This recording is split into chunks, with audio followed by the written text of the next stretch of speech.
ঢাকা শহরের মধ্যে ছিনতাইকারীদের অভয়ারণ্য বলা চলে মোহাম্মদপুরকে।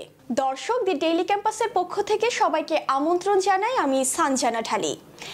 আজকে আমি আপনাদের সঙ্গে দেশের বর্তমান আইন শৃঙ্খলা পরিস্থিতি নিয়ে আলোচনা করব। সম্প্রতি 25টি জায়গাকে চুরি, ডাকাতি, ছিনতাই ও খুনের জন্য হটস্পট বলে নির্ধারণ করা হয়েছে। চলুন সে বিষয়ে জেনে আসি। রাজধানী ঢাকা এখন অপরাধীদের জন্য স্বর্গরাজ্য। ছিনতাইকারীরা যে কোনো ধরনের বাধা বিপত্তি ছাড়াই অপারেশন চালাচ্ছে। তাদের কার্যক্রম দেখলে মনে হচ্ছে কোনো শক্তি যেন তাদেরকে বেঁধে রাখতে পারবে না।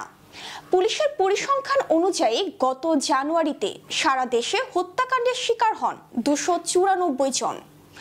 এই সময়ে 171টি চুরি, 71টি ডাকাতি, 105টি অপহরণ এবং নারী ও শিশু নিপীড়নের ঘটনা ঘটে 1440টি।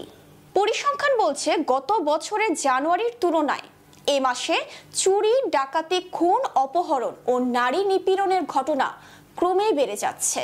ছিনতাই প্রতিরোধে পুলিশের বিশেষ কার্যক্রম পরিচালনা করছে বলে জানিয়েছে পুলিশ সদর দপ্তর। এবার চলুন জেনে আসি ঢাকার ছিনতাই প্রবণ এলাকা কোনগুলো। সম্প্রতি ছিনতাইকারী ও ছিনতাইয়ের ঘটনাগুলো পর্যালোচনা করে রাজধানীতে বেশ কয়েকটি স্পটকে ছিনতাইকারীদের হটস্পট হিসেবে চিহ্নিত করা হয়েছে। এর মধ্যে চিটাগং থেকে যাত্রাবাড়ি পর্যন্ত, রায়েরবাগ, শনি আখড়া থেকে কুতুবখালী, বনানী ব্রিজ, বাবুবাজার, কদমতলী, বাদামতলী, মতিঝিল, শাপলা চত্বর, ধানমন্ডি 32 থেকে মানিক মিয়া এভিনিউ যাওয়ার রাস্তাও রয়েছে। তবে ঢাকা শহরের মধ্যে ছিনতাইকারীদের অভয়ারণ্য বলা চলে মোহাম্মদপুরকে।